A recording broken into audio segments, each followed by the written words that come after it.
The Book of Destiny. Translation of Kitab-ul-Taqdeer. Author Ghulam Ahmed Parwez. Translated by Dr. Ejaz Rasool. Glasgow, UK. ISBN number 9798884207042. 12 Chapter 12, Is Rizq in Allah's Hand?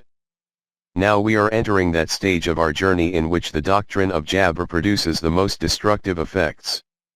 According to this belief, it is asserted that Allah has kept rizq in his own hand. Whoever he wishes, he can make him rich. Whoever he wishes, he can make him poor. Nothing can result from the efforts of man.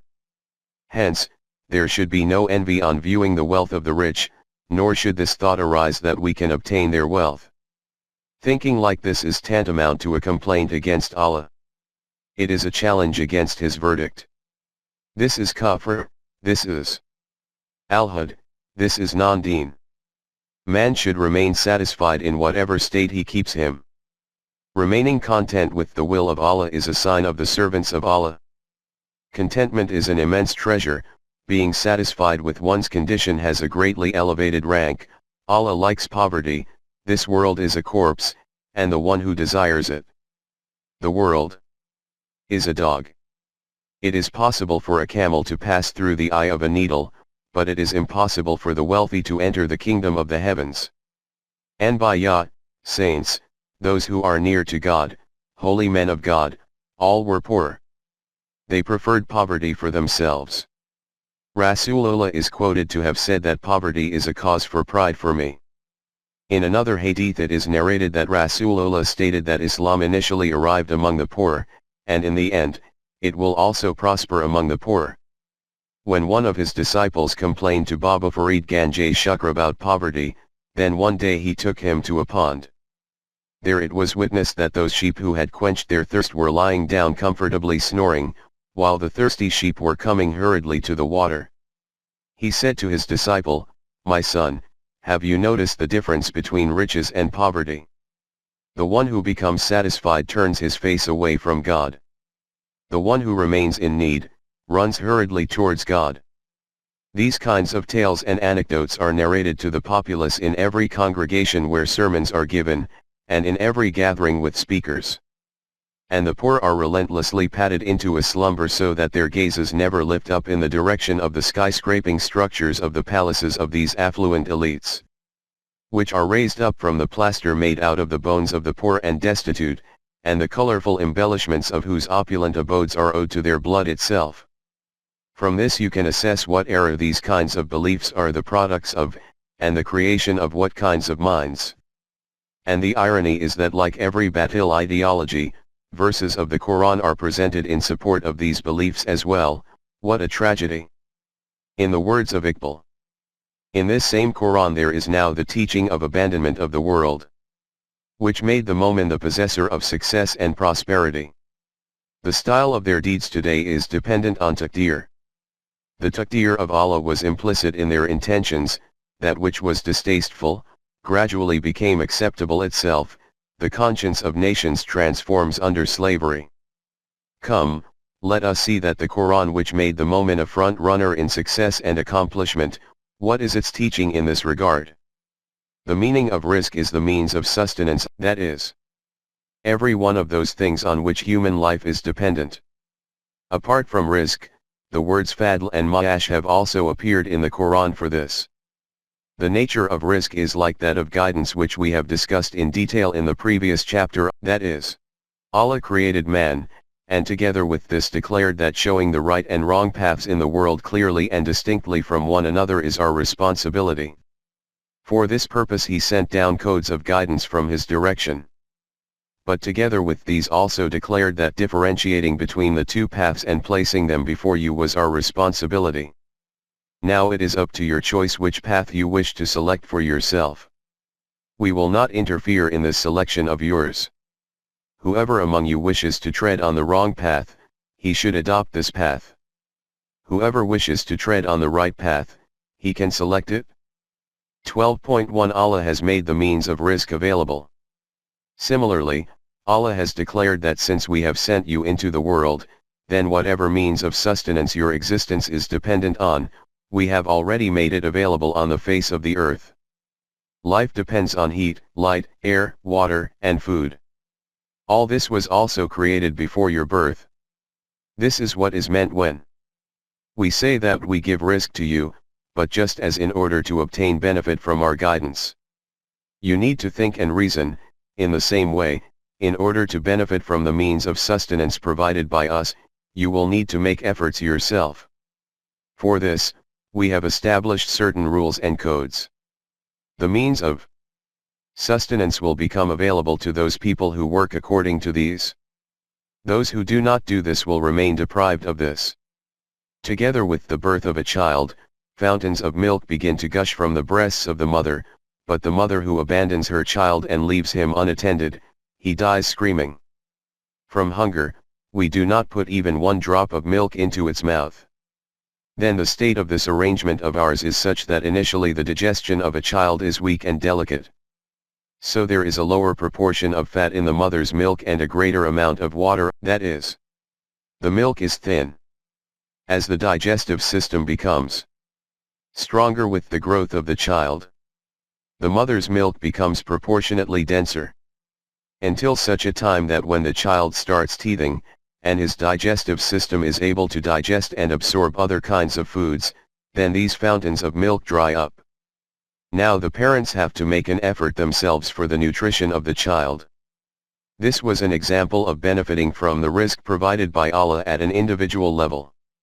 If we look at it from the collective point of view, then the treasures of rizq are buried and concealed in the earth. These have to be extracted from there and acquired according to the laws established by Allah. These are called the laws of nature. The first phase in this process is that of producing or acquiring rizq with one's own endeavor and effort. 12.2 The issue of distribution of rizq. After this, the next phase is that of the communal life of man, in which the question of the production or acquiring of rizq appears before us, and this is that point where complications arise in this issue, for the resolution of which divine guidance is needed. If the distribution of rizq is carried out according to the guidance of Allah, which is termed the system of Rabi'at, then the means of sustenance keeps becoming available to every human being with peace and dignity. If the distribution remains under the self-created laws and system of human beings, then this world becomes a Jahannam, as is happening currently. Come, let us see what teaching is provided by the Quran about these three aspects. 12.3 Wallahu yarzuqukum. This is translated as Allah provides you with rizq. 12.3.1 The responsibility to provide rizq. Regarding the responsibility of rizq, it is stated, there is no living thing on the face of the earth, the responsibility for whose rizq is not on Allah. 11.6. At another place, a differentiation is made between man and the rest of creation. 29.60. It is stated in Surah Al-Rum, Allah is He who creates you and provides rizq. 30.40. It is stated in Surah Al-An'am, we provide rizq both to you and your progeny. 6.151. See also 17.31. Let us make this matter clear here once again, that from this responsibility of Allah is not meant that He provides rizq to man and other things directly. If it is interpreted to mean this, then what will be the reply to this, that, leaving aside other creations, in one famine thousands of human beings die a slow death from hunger. In any event, the state of the world today is such that half of the population on earth does not even receive enough to fill their bellies once a day. From this the objector will say that Allah fulfills this responsibility of His in a strange way. That the world is dying of hunger and He does nothing. As we have written at the start, the meaning of Allah providing rizq is that He has created the means of rizq. We made your abode in the earth, and placed the sustenance for life in it for you. 7.10. See also 15.20. 12.4 The natural system for the production of risk. The potential for producing food from the land was placed in it and rain was brought down from the sky. In this way the means of sustenance was provided for you. Allah created the heavens and the earth, then He brings down rain from the clouds, and from this makes risk available to you via the crops from the land. 14:32. At another place it is stated that He provides risk for you from the earth and the heavens. 35:3. The Quran has reiterated this reality at numerous places. At some places it is stated that if Allah dries up these sources of risk, then say, who can provide you with risk? Other than Allah, no one else even possesses this power. Qudrat. That He can produce the means of sustenance. 16:73, 29. 17. It is stated in Surah Taha. We provide you with risk, we do not ask for risk from you. 20. 132. See also. 51. 57. The capacity for production of risk from the land is limitless. But at any one time, risk can only be acquired from this according to a particular quantity. We have treasures of everything present with us, but we send these down. Bring these out. Each one according to a known qadr. 15. 21. The words known qadr are worthy of close attention, that is those estimations and scales about which knowledge has been made available, which man can discover through his own research and endeavors. At another place it is stated that we have made this arrangement according to our law of Mashi'at, Ma Yasha'u. And the rationale for this is that if this had not been done, and risk was continually taken out from the earth without any balance and proportion, then those people who commandeer the sources of risk would have created chaos in the world. 42:27. From known qadr this indication becomes apparent that the potential of the land to produce risk is beyond measure. But the acquisition of risk will be according to the knowledge, ability, and effort of man. From here, we take another step forward. 12.5 The conditions to acquire risk.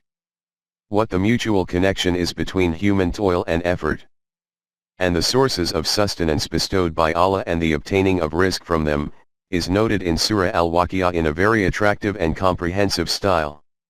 It is stated, just ponder on the cultivation you engage in, how much is your effort in this, and what are all the things that our law of nature does. You plow the field and place seed in it. Now say, who causes a crop to grow from it? Is it you that does this, or does this take place according to our law?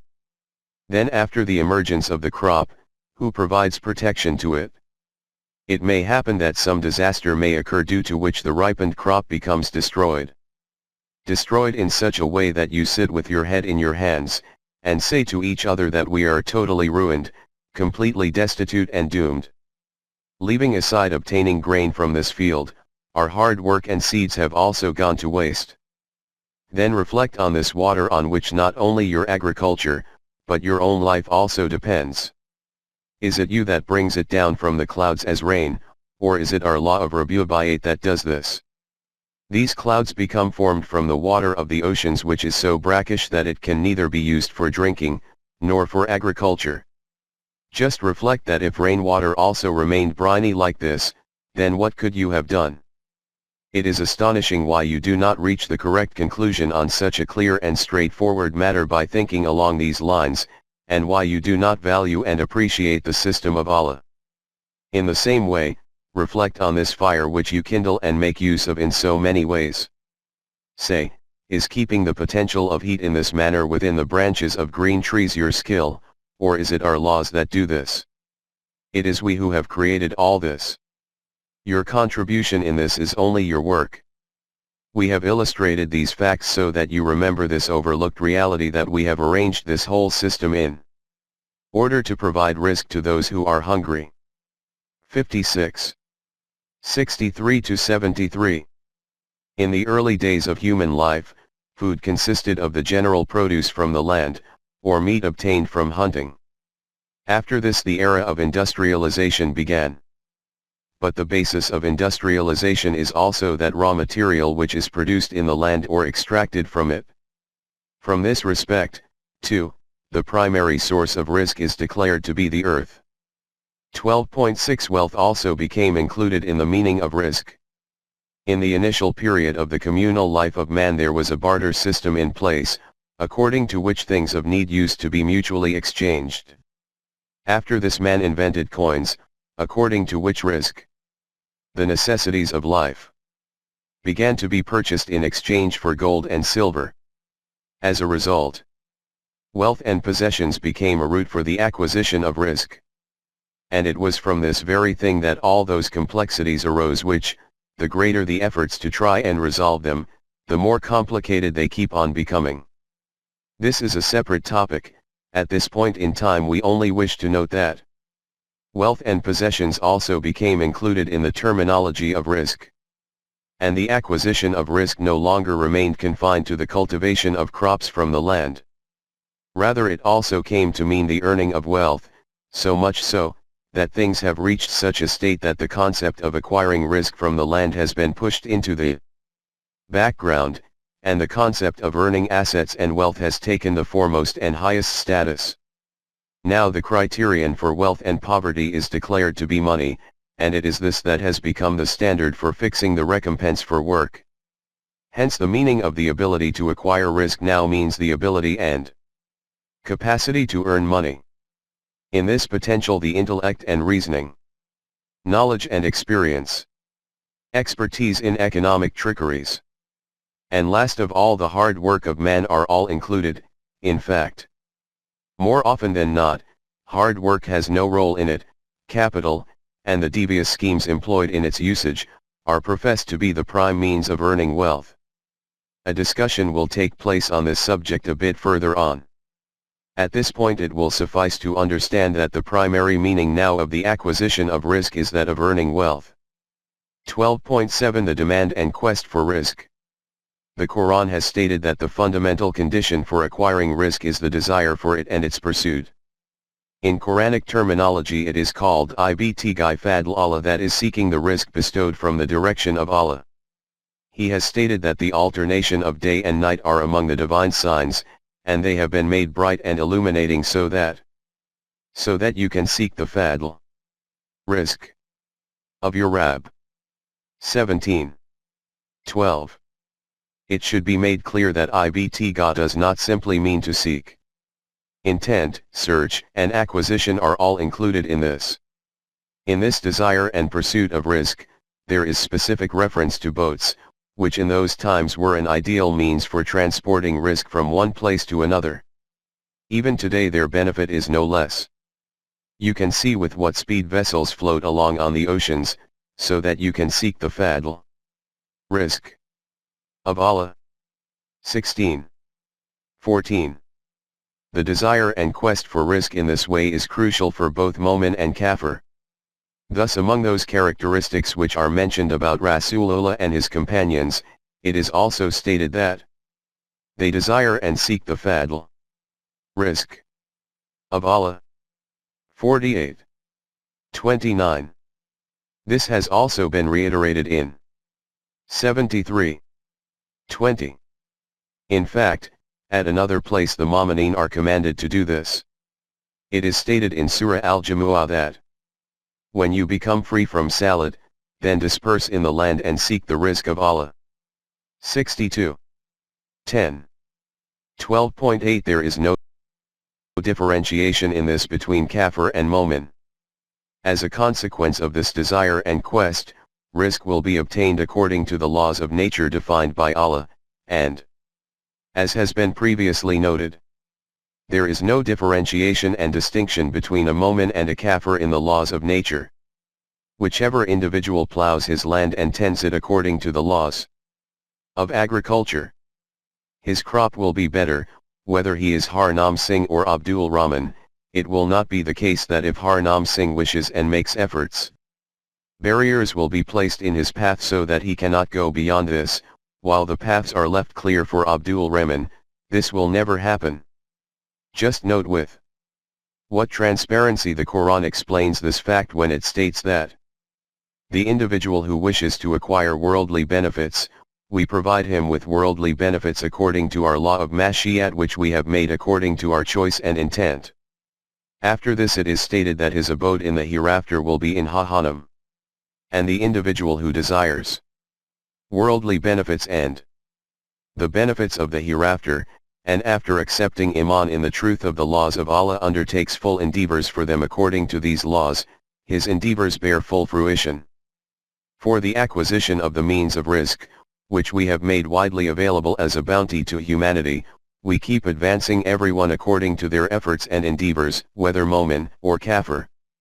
No gates are erected in front of these divine bounties of Allah, that a Kafir can only go so far and no further, while a Momin can roam freely however far he wishes, not at all. Allah is Rabbi al-Alamin, that is why the means of rizq are kept open for the whole of humanity. Whoever wishes to acquire it with his toil and efforts, can do so. 17. 18-20. This same reality is illustrated in Surah Al-Shura in these words. Whoever desires the tilth of the hereafter. Future. We keep enhancing the yield of the land according to his toil and efforts. And whoever desires the fruits of the world, we keep bestowing on him the produce of the world according to his toil and efforts, though they will have no share in the hereafter. 42. 20. 12.9 Restriction in rizq due to contravention of Allah's laws. This is that law of Mashiat of Allah according to which restriction and abundance of rizq takes place. Hence he has declared in clear words, that whichever individual or nation turns away from our laws, his sustenance will become restricted. 20. 124. After this is stated that the one whose rizq is cut short here, he will also be raised up blind on the day of judgment. This is not the place for an elaboration on this. It is clear from this that a restriction in rizq is a consequence of turning away from the divine law. And an explanation of the divine law has been covered earlier. That to whatever extent an individual makes efforts according to the law of nature, he will acquire an abundance of rizq in the same measure. This same law was sent to his ummah via every messenger. Thus it is stated about the Jews and the Christians that if these people had remained firm on the Torah and the Bible and on everything that Allah has sent down, they would have received abundant rizq from above and below. 5. 66, 7. 96. 12.10 Hunger is the azab of Allah. Allah has declared an abundance of rizq in this way to be his name at blessing and ihsan, favor. Therefore it is stated about the Quraysh that they should accept the rule of that Rabb of the Kaaba, who has provided food to them to eliminate hunger and preserved them from fear. 106. 4. Contrary to this, fear and hunger are declared to be the azab of Allah. It is stated in Surah An-Nahl. Allah makes the matter clear through the metaphor of a habitation. It was living in peace and tranquility. Rizq was being drawn towards it from all directions in abundance. But they manifested kufr against the na'imah of Allah, so Allah made them taste of the azab of hunger and fear, and all this was the consequence of their own machinations. 16. 112. Similarly, he has stated about the nation of Saba that they possessed great prosperity but they displayed a disregard with respect to their crops and orchards, therefore they were all ruined and destroyed. 34. 15-16.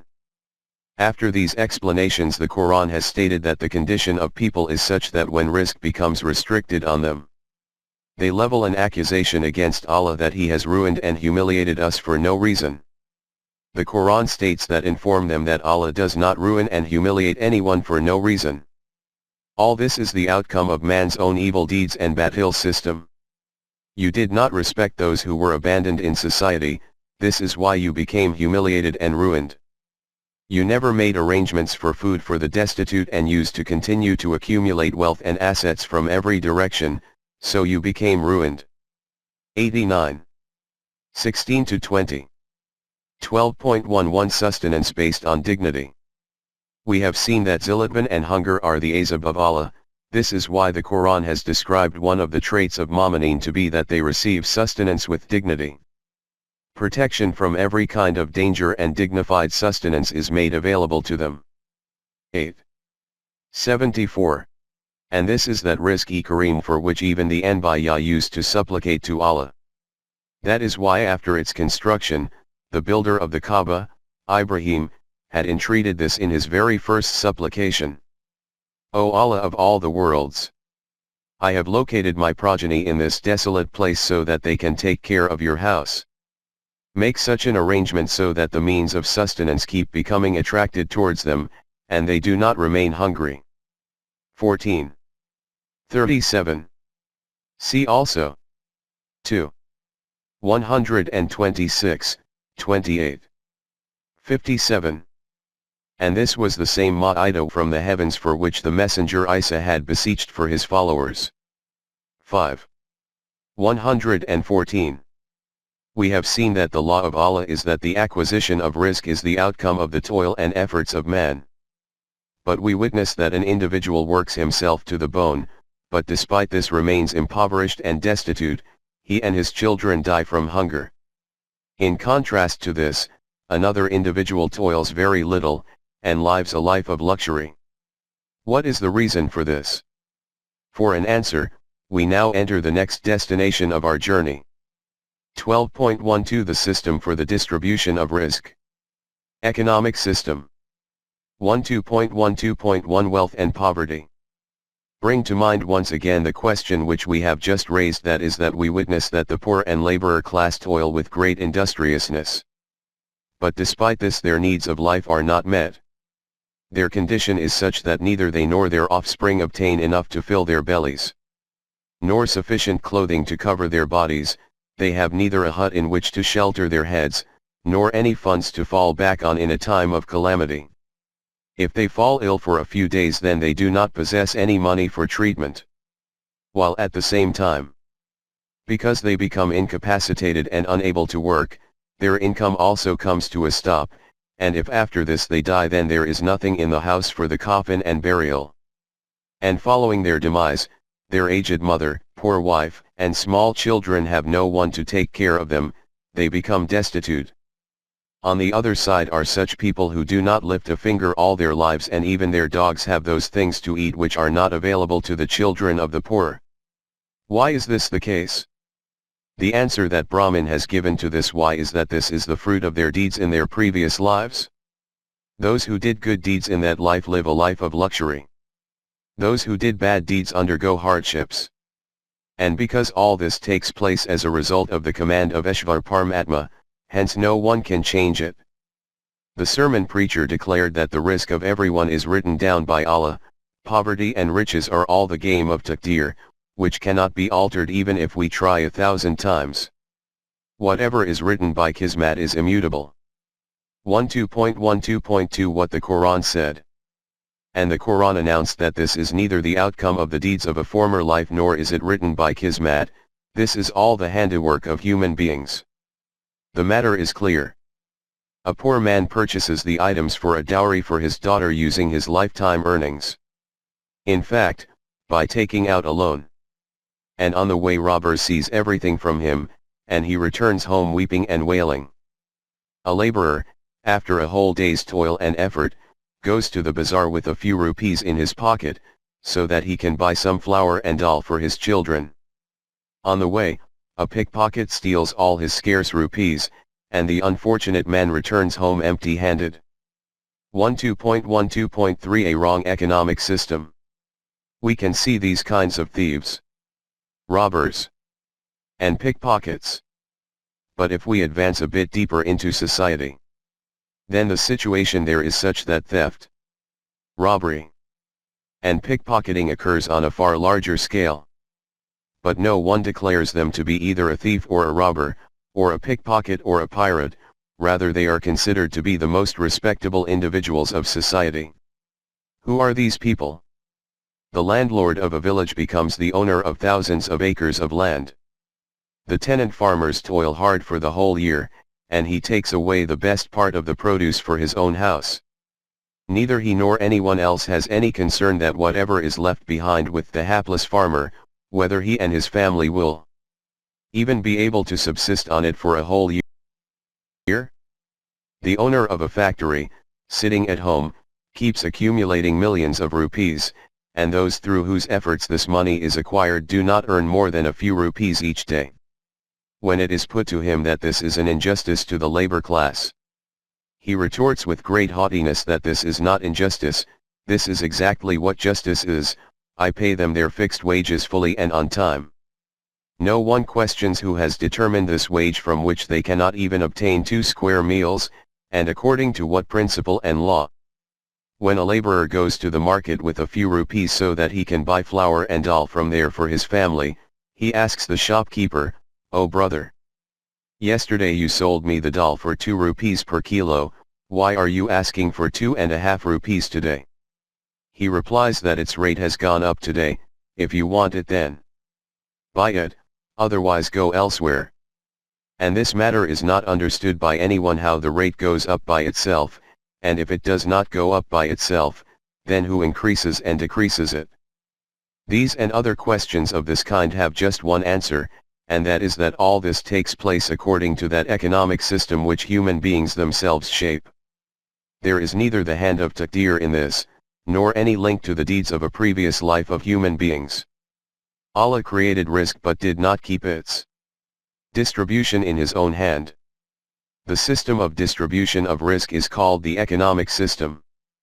For this he bestowed principles and laws through wahi, and announced that if the distribution of rizq is carried out according to these principles, then no human being in the world will remain deprived of the needs of his life.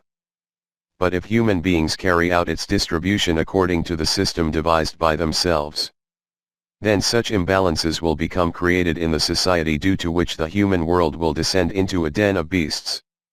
12.13 The economic system of the Quran. This is not the place to go into a lengthy discourse about the principles and limits which the Quran has specified for this economic system. It is a subject in its own right on which I have written a great deal in detail. At this point in time a few fundamental points will suffice. 1. The fundamental resource of rizq is land, which has been made the means for the provision of sustenance for the whole of mankind, hence the question of having personal possession over this does not even arise. This is the reason that the Quran has explicitly declared the earth to be Ardullah. 11:64. That is, called it the earth of Allah, and has clarified that has created for you all things that are on earth. 2:29. In other words, no one can have ownership over the land. Whatever lies within it, the means of sustenance, has been created by Allah for the benefit of the whole of mankind. The means of sustenance resides in this for all of you. 7, 10, 15, 20. In other words, the means of rizq for the servants of Allah. 50. 11. Therefore it should remain equally available for all those who are in need. 41. 10. These people who call themselves owners of the land, their reality is nothing more than that in some era during a wrong system, someone had drawn lines around tracts of land and had declared that these are in my ownership. Following this ownership of his either became transferred continuously as a legacy, or he sold it into the hands of another. It is obvious that the thing whose ownership was batil from the start, how will it be able to be declared as hacked legitimate? Through inheritance, or through buying and selling. In the Quranic system, land does not remain in the personal ownership of anyone. It remains in the control of the society. And the system of the state makes such arrangements that the maximum produce should be acquired from it and that it is distributed according to the needs of the people. 2. Man invented coins, currency, so that the movement and transportation, or the buying and selling of the means of sustenance is facilitated due to this, instead that an individual should load his cart with sacks of wheat and take it 50 miles away, and from there bring back a bale of cloth in exchange. It was easier that by selling sacks of wheat in his own place, he goes and purchases cloth from another place. The invention of coinage occurred for this purpose, but people began to accumulate it and hoard it, and began to usurp the earnings from the labor of others on the back of this. In economic terminology you can understand it as this, that now the recompense was not of the work but became that of the capital. This is called the capitalist system, that is, that system in which capital keeps on automatically multiplying itself. In the terminology of the Quran this is called riba, which is a declaration of war against the Quranic system of sustenance. 275 to 279. The Quran has declared in clear words that the accumulation of wealth is like providing fuel for that hell in which humanity burns and becomes reduced to a heap of ashes. 9. 34 to 35, 70. 15 to 18. This should remain in circulation in society, and that, too, in such a way that it does not just remain in circulation within the upper echelons, just like the circulation of blood it should flow throughout the body. 59.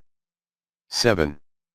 Therefore, in a Quranic society money does not remain with anyone beyond their need. 219. 3. The abilities to produce rizq, that is, to do work, are different in different people. This difference in abilities should only be for this purpose, that the various tasks of society are accomplished with ease. This is called the distribution of tasks. 43. 32. Individuals with different abilities should work according to their respective ability and capacity, and its outcome, the means of rizq, should be distributed according to the needs of everyone. 16. 53, 16. 71. The system in which this mentality takes birth, that whatever I have earned is the result of my own skill, why should I give it to others? 28. 78. Is Quraniyat, the godless system of capitalism. The Quran declares that it is this very mentality which is the root of all fitna, and the cause for the unleashing of fasad in the world. 39. 49. 4. The government which brings this kind of economic system into play is one which is established for the implementation of the laws of Allah. This is called an Islamic state. When Allah had stated that we are responsible for providing rizq to you and your progeny, then this duty of His becomes fulfilled through the hands of this government.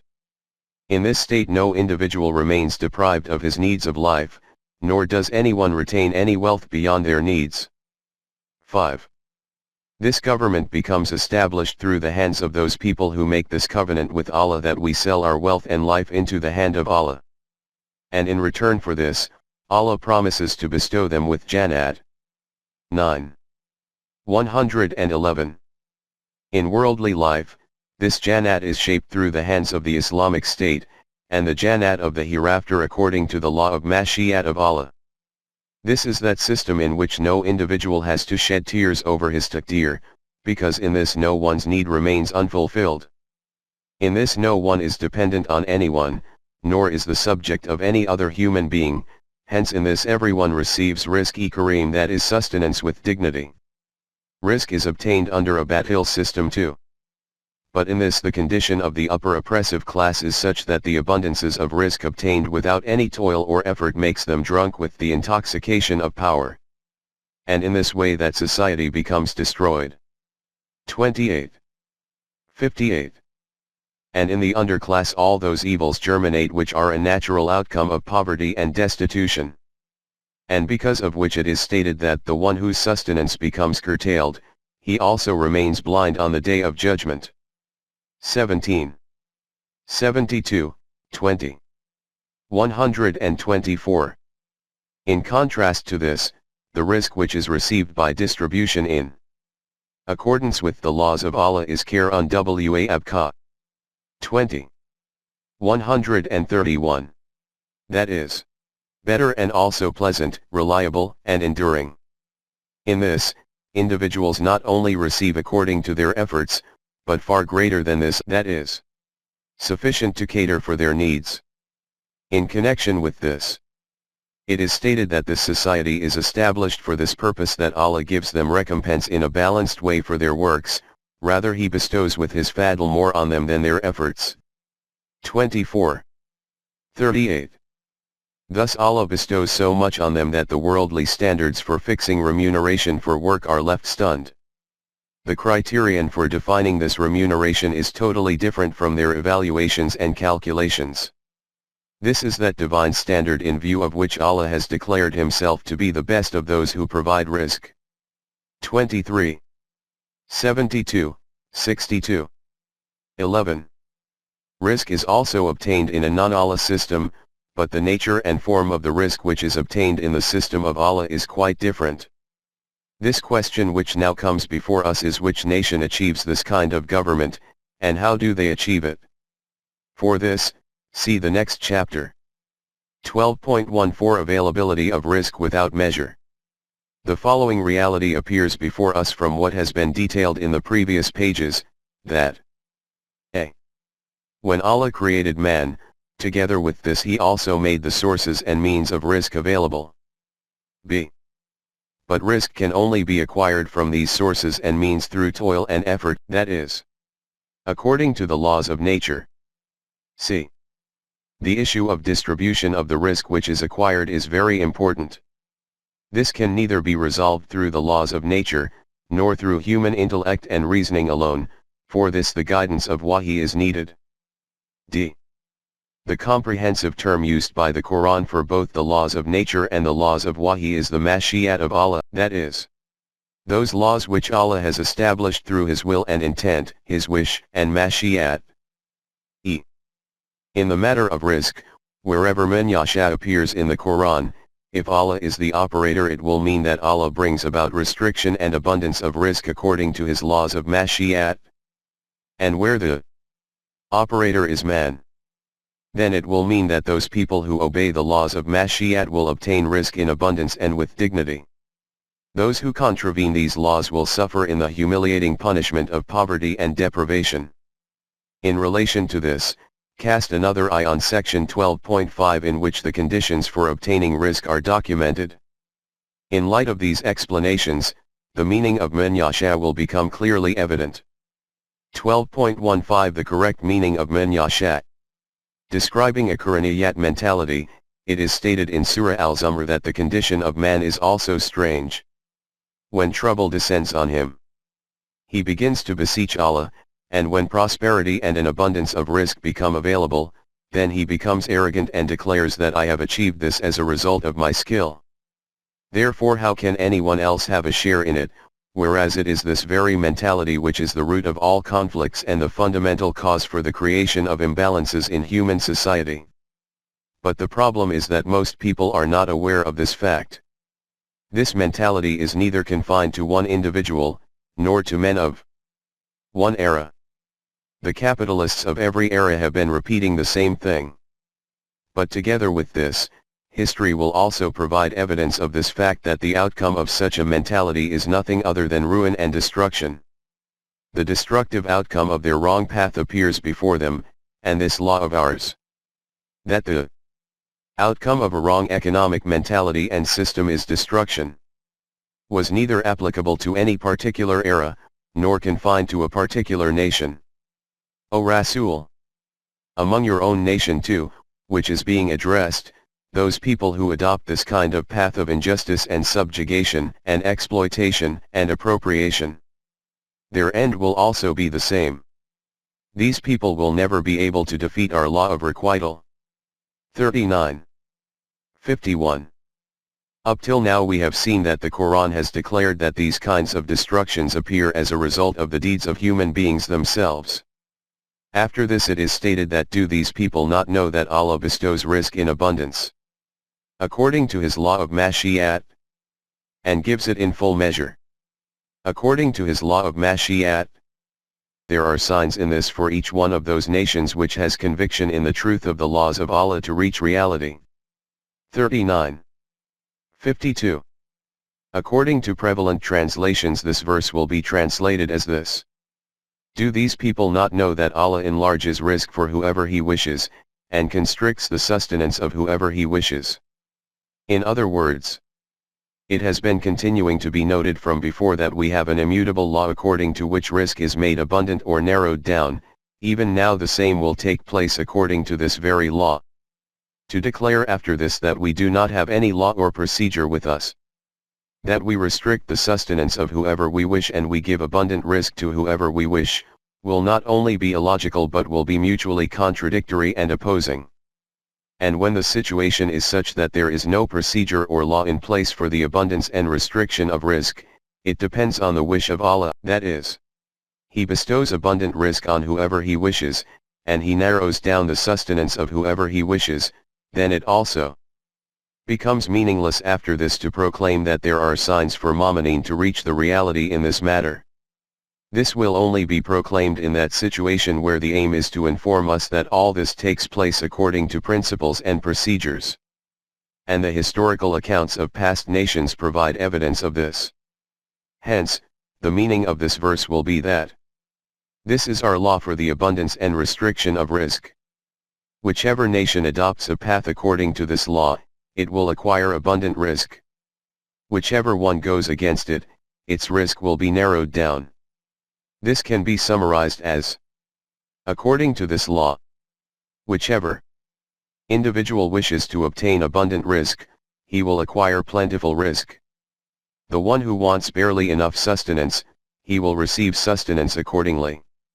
And if in this verse 39:52, Allah is declared to be the operator, then its translation will be like this, that Allah gives abundant risk according to His law of Mashi'at, and narrows down risk according to the same law of His. 12.15.1 The example of Quran. In Surah Al-Qasas this reality is explained by referring to Quran.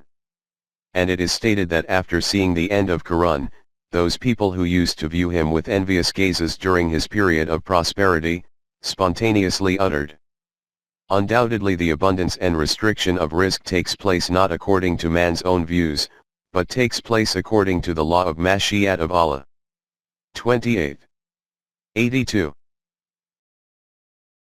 Similarly, it is stated in Surah Al-Rum that when we bestow risk in abundance on man, then he becomes very haughty, and when privation visits them due to their own deeds, then they fall into despair. After this it is stated that whoever wishes to acquire abundances of risk, he should act according to this law.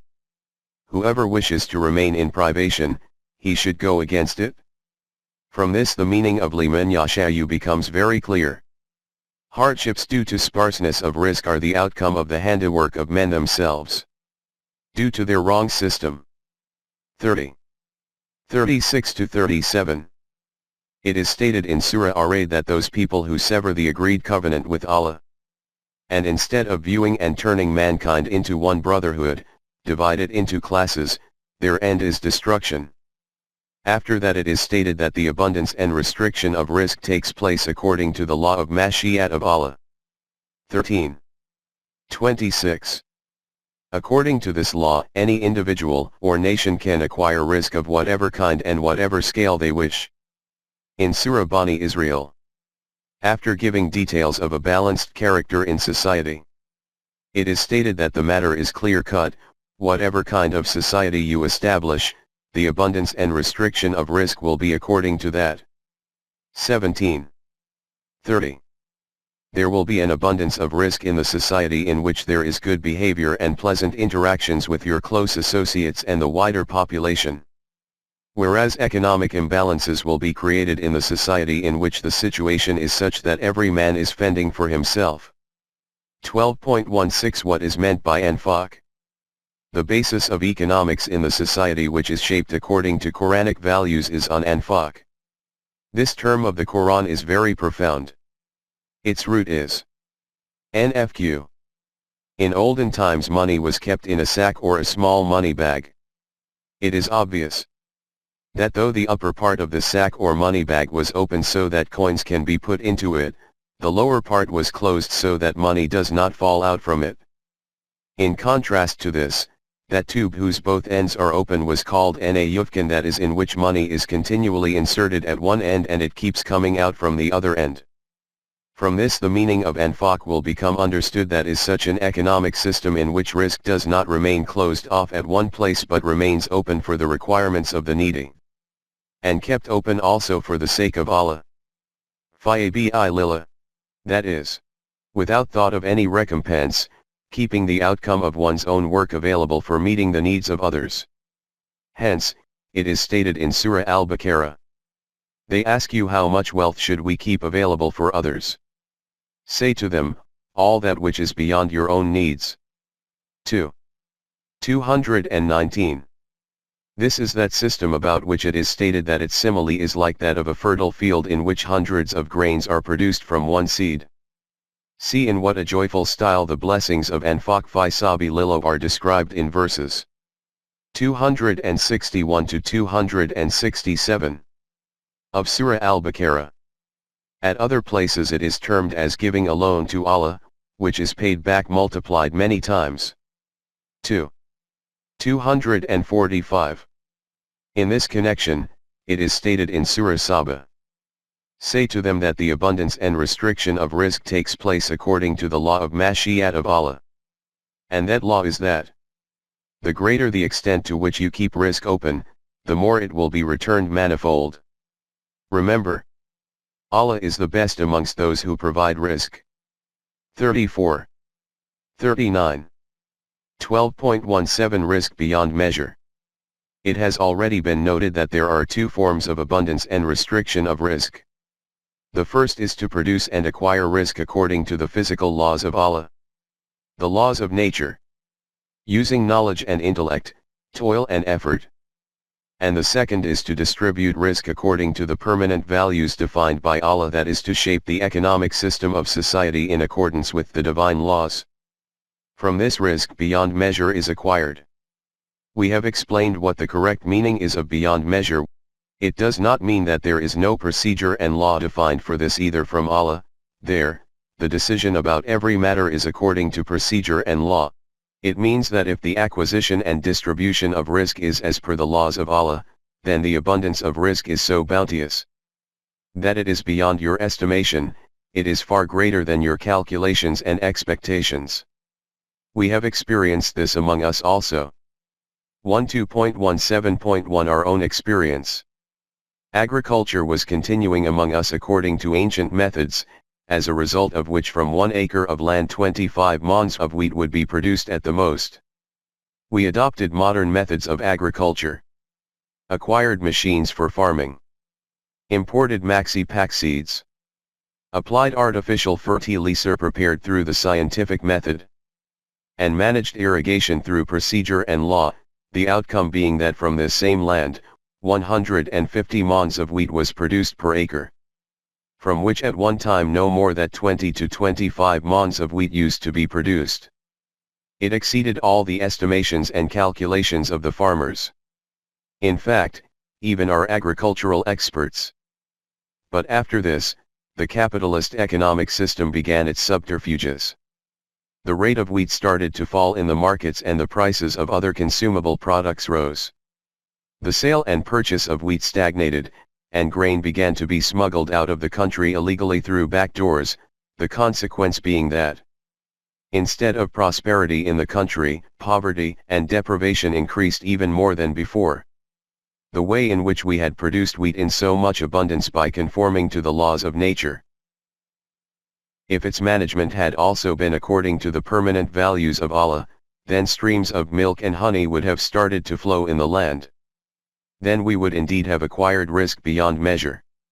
The Quran has described this fact in a very comprehensive style when it states that when the system of a society is in the hands of those people whose individual business self-interests do not allow them to become distracted from the divine laws, and they declare that the provision of the means of sustenance and nourishment, zakat, to mankind is their responsibility, and remain fearful of the destructive revolution which appears as a consequence of a wrong economic system, then in this society Allah bestows a beautifully balanced recompense for their efforts.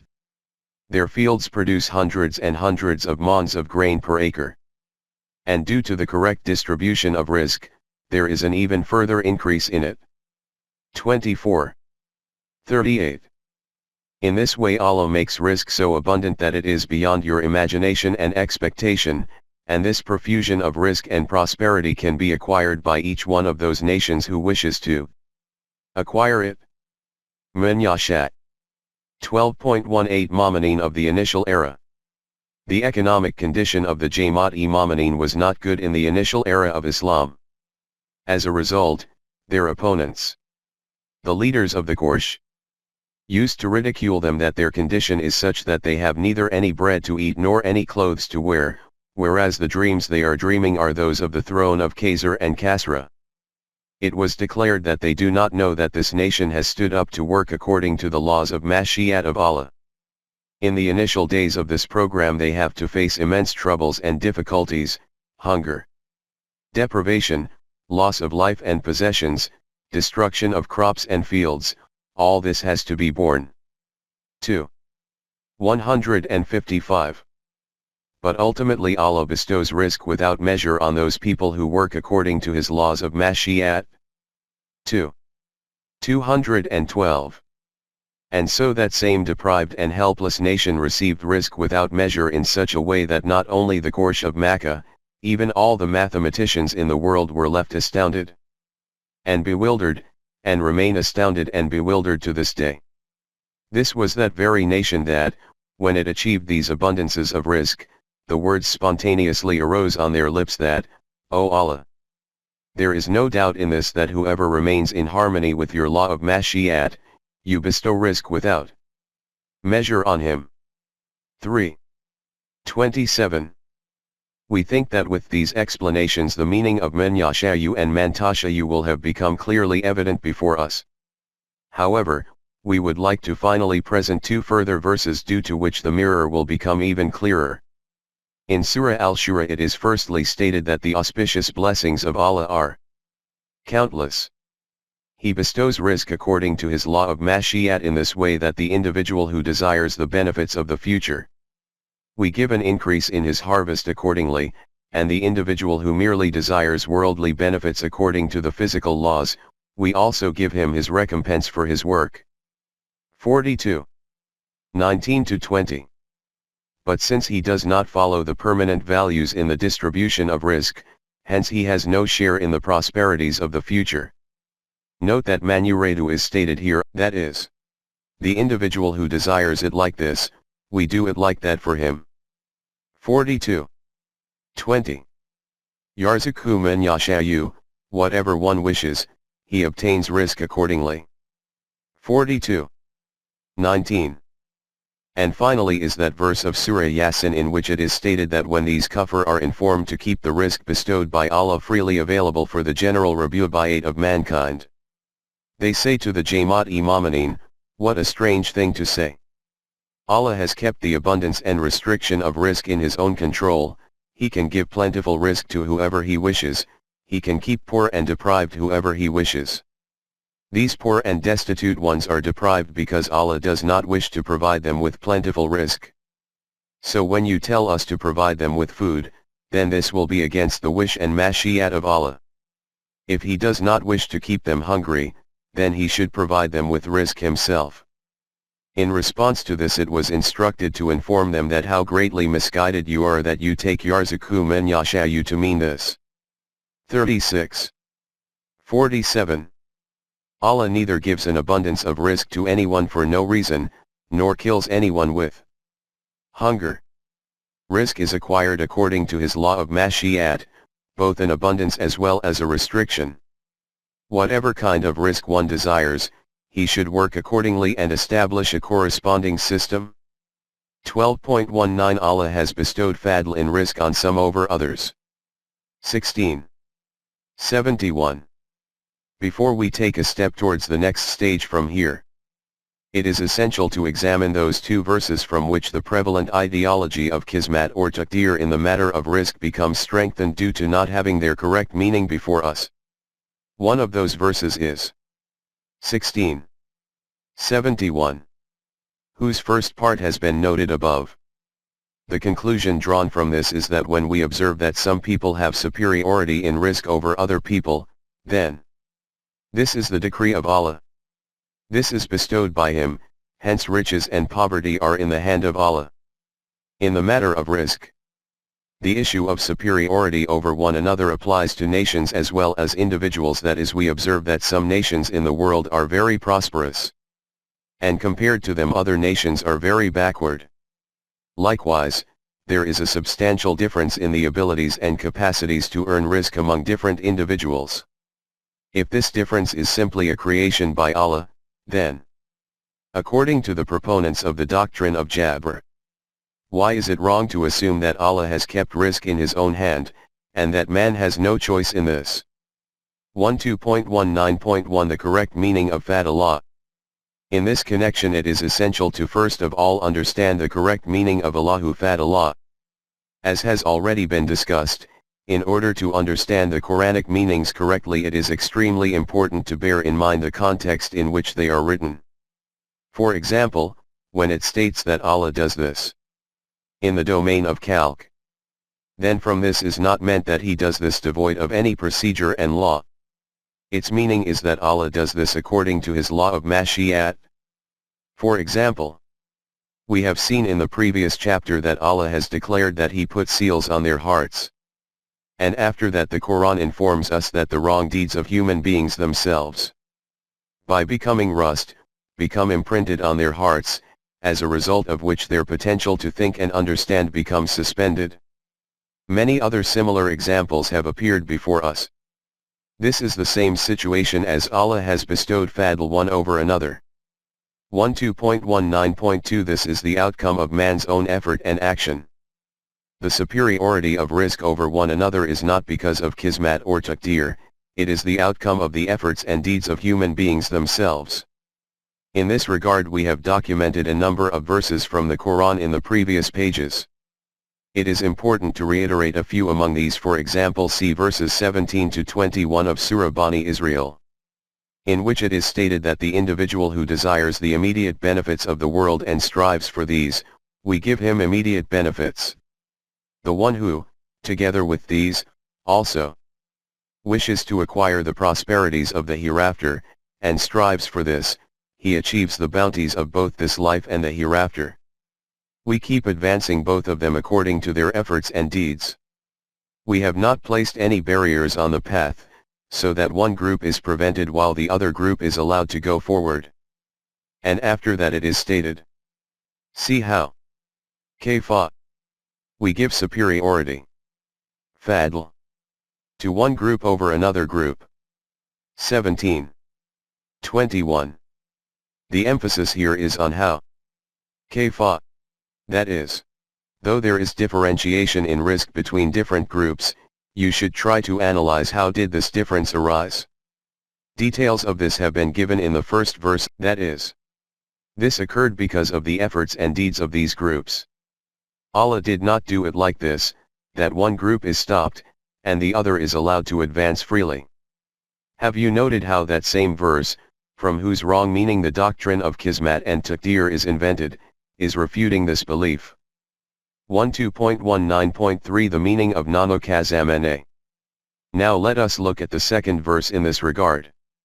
Its common translation will be, in worldly life we carry out the distribution of sustenance among people, and we raise some of them above others in ranks. 43. 32. From the word Kazamane in this verse, the concept of Kismat was created, and it was asserted, see, Allah has kept the distribution of risk in His control. This is what is called the Kismat of a human being. As a principle, in light of what we have noted in connection with Allahu Fadallah or Fadalna, there can be no difficulty in ascertaining the meaning of Kazamane. We wrote at the beginning of this chapter that Allah created the means of sustenance but did not keep its individual distribution in His control. This distribution is done according to the economic system of human beings. In a wrong system, non-Quranic, imbalances arise due to this distribution. In a correct system, Quranic, these imbalances are eliminated.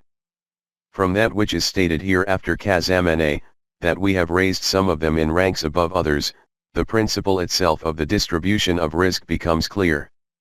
Regarding the defining of ranks, it is stated in the Quran. The ranks of everyone are defined according to their deeds. 6. 132. And there is further elucidation at a number of places about how ranks are defined in accordance with deeds. In Surah An-Nisa it is stated as a principle that the ranks of the mujahideen, those who toil and strive, are higher than the qaideen, those who remain sitting or those who are slothful. 4. 95. At another place it is stated that the ranks of the mujahideen and muhajirin are higher than those who set up water stalls for pilgrims, or carry out the decoration and adornment of Masjid al-Haram. 9. 19. There are also other similar verses in the Quran. 12.202 Basic elements in the acquisition of risk. Now, moving forward. As noted previously, two elements are fundamental in relation to the acquisition of risk. 1. Those resources and means which are obtained freely and without any return from the direction of Allah, for example land, and whatever is contained within it, light, heat, air, water, etc., which Allah has termed as na'ima. 2. And human toil and effort. As far as the first aspect is concerned, this is not equal in every part of planet Earth, snow-covered tracts and frozen oceans in the poles, mountainous regions, forested areas, deserts, and on the other side green and lush landscapes, and fertile arable zones. Within these there is a difference in the productive potential of the land and also variability in the climate and environment. The effect of this also impacts the nations living in these areas. This is that distribution over which human beings fundamentally have no choice, though the consequences of this variation can be reduced and gradually eliminated through toil and effort. As far as the second aspect, toil and effort, is concerned, it is dependent on the choice and intent of man himself. The distribution of risk in nations takes place through a combination of these two elements. 12.20.1 Differences in the potentials of individuals. Now let us turn to individuals. It is our observation that certain people have far greater abilities and others have fewer. And it is due to these that there is a difference in their earnings. The reasons and causes for this difference and variation in abilities are briefly as follows. 1. Some cognitive limitations are transferred to children through inheritance. 2. Some defects are those which become created within a foetus prior to birth. As has already been said, these limitations and disabilities are physical and related to the machinery of the human body. As science continues to advance, options for the prevention and rectification of these are continuing to emerge. We cannot say at this stage that gradually such a time may come when all children will be born with equal abilities. But it is a recognized fact that these differences are gradually decreasing. Hence their connection is not with some immutable taqdeer. 3. The initial training and education of a child and the environment in which he is brought up. 4. The resources and means for the nurturing of the abilities of children. Institutions of education and their scholastic syllabus. Furthermore, taking care of their health, psychological evaluation, etc. 5. Opportunities for the utilization of these abilities, the problems of supply and demand, etc. It is obvious that these matters are related to society, that is, individuals do not have full control to make their choices freely in these, they are constrained at the hands of the system of the society. But the question of taqdeer or kismat fixed by Allah does not arise here either, because the establishment of a correct society is also counted by the Quran as being among the na'ima of Allah. Hence, the Quran declares the benefits, advantageous positions, which individuals acquire as a result of a balanced society to be the na'ima of Allah as well. It follows that there are two basic factors which are applicable in the acquisition of risk. A. Human effort and action, and B. The na'ima of Allah, whether these are basic resources and means of risk, or the advantages acquired by individuals due to the balanced organization of society. 12.20.2 Society is responsible for this. The question which arises is that, though they themselves are not responsible for those losses which a nation or individuals reap due to the scarcity of the ni'mah of Allah, those nations fall behind other nations. Compared to other individuals, those individuals live life at a lower level. Who is it that is responsible for this? The Quran declares that it is the system of the society, or the world, which is responsible for this. If this system is established on the foundations of the permanent values, then no differentiation appears in the circumstances and ranks of nations or individuals because of this difference. As far as nations are concerned, the Quran wishes to shape a universal brotherhood in which humanity is not divided into different fragments. When humanity becomes divided into nations, then it is the endeavor of every nation to acquire supremacy over another nation by legitimate or illegitimate means. 1692. But when it acquires the form of a universal brotherhood, if at that time people in one particular region of the planet obtain an abundant share of the ni'mah of Allah, then they do not loot and rob nations on the basis of this. This is that reality which the Quran has described in these words. Allah bestowed power and authority on you in the land, and one group received a higher rank over another so that it could be seen what you do with whatever you received from Allah. 6.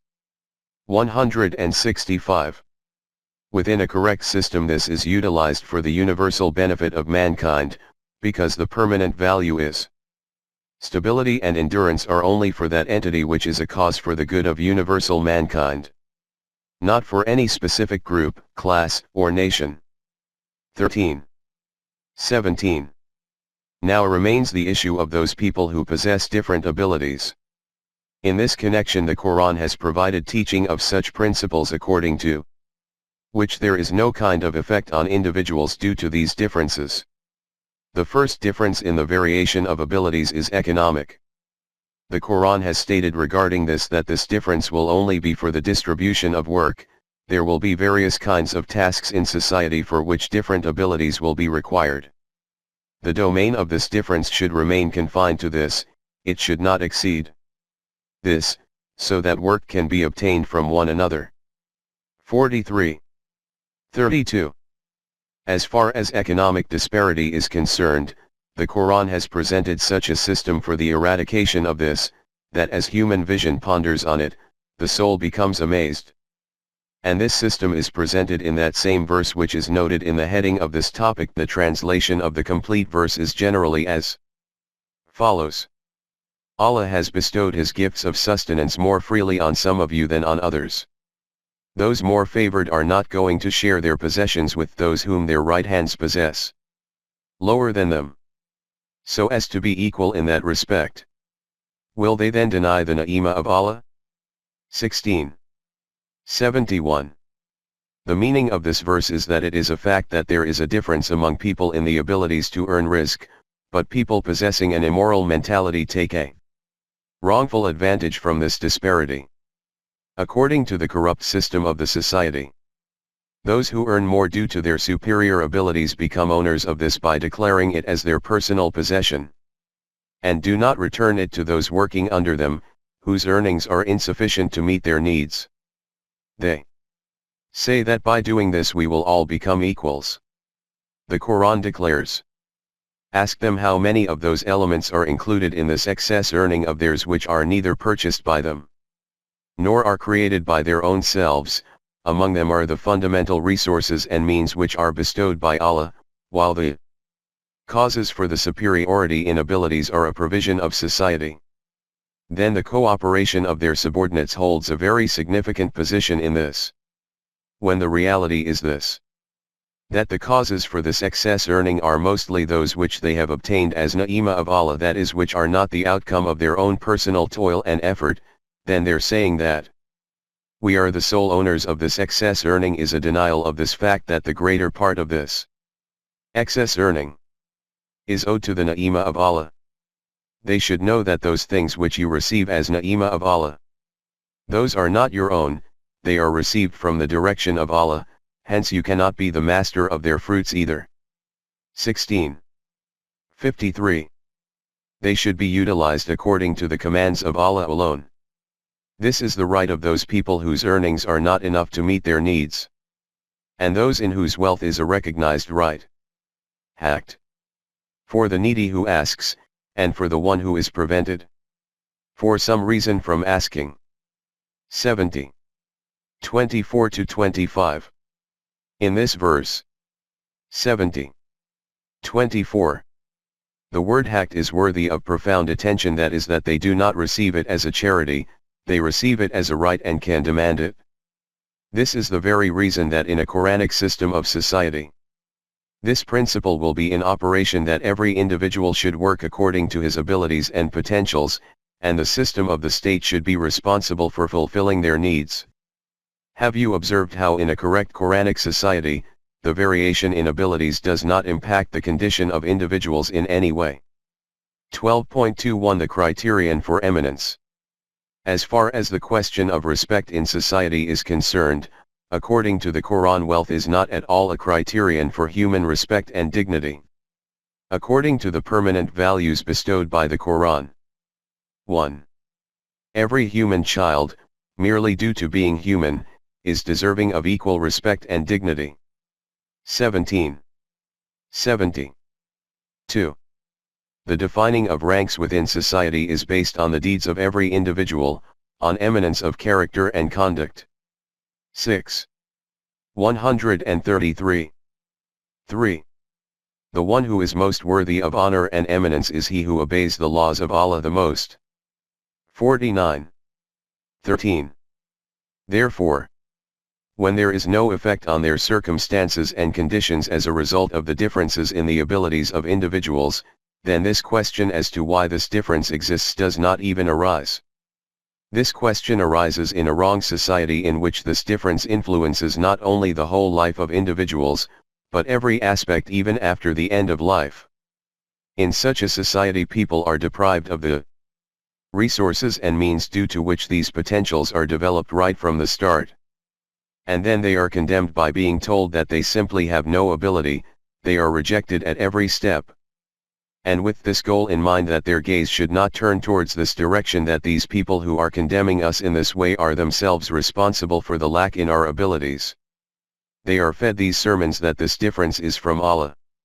And in support of this, these kinds of deceitful logics are presented, that Allah has made feet for this purpose so that they can carry the weight of the whole body, and remain covered with the dirt of the land. The head is made for this purpose, so that it can wear a royal crown. You cannot confer the status of the head onto the feet. These are those meaningless and outdated logics on which the structure of the doctrine of Jabr becomes raised. Now let us see what law Allah has established for the prosperities of the royal crown.